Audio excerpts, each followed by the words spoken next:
"You're in for a big surprise, because you've been adopted by a king," he said. He was right. Of course, I was surprised. I had so many questions. I bombarded Mr. Leon with them. He politely answered all of them. He told me that the country where we were headed was made up of 3 islands in the middle of the ocean. Its total population is 170,000. The biggest island is the capital. It's a really wealthy country because 2 of the world's biggest diamond mines are located there. Its citizens are very happy and love their king very much.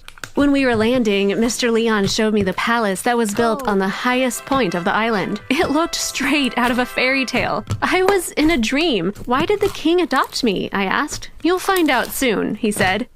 After landing, we took a short ride to the palace. It was even bigger than it seemed from the plane. There were portraits of the former members of the royal family on the walls. I still couldn't believe that I'd been adopted by a king. I was scared to pinch myself because if this was a dream, I did not want to wake up from it. Mr. Leon introduced me to Miss Isla. She was the butler at the palace. He told me she was the one who'd take care of me.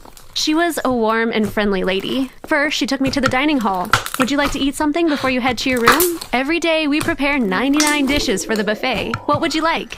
I thanked her and said, "I'm not hungry at all. Even seeing all this food makes me full."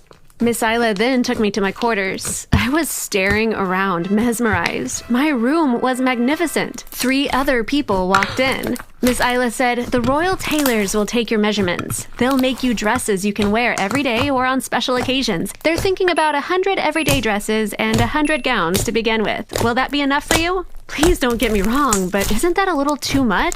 Miss Isla replied, "In that case, for now we'll do 10 each." I was going to say, even that feels excessive, but Miss Isla said, "In the morning you will meet the king. I'll leave you to rest. I'm sure you need it," and left with the tailors. I was so excited when I heard I was going to meet the king. What was he like? Would he like me? Why had he adopted me? Before I could even change my clothes, I fell asleep, a million questions running in my head.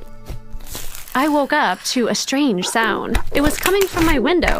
Because my room was so high up, I thought it was a bird. When I opened the curtain, I couldn't believe my eyes. A giraffe was staring at me. I opened the window right away. I started petting the giraffe's head. Somebody yelled from downstairs, "I'm sorry, is she bothering you?" "No, I love this. Do you have animals like this one around here?" I asked. The person downstairs said, "We have giraffes, peacocks, deer, parrots, even pandas here. You may run into them while walking in the garden." "Are you their caretaker?" I asked. "Yes, my name is Lucas," he said, and I shouted down, "Pleased to meet you." "And I'm Layla." When Lucas said, "I'm pleased to meet you too. I'll see you around. Bella now needs to feed a baby," I yelled, "Can I come with you? I've never seen a baby giraffe."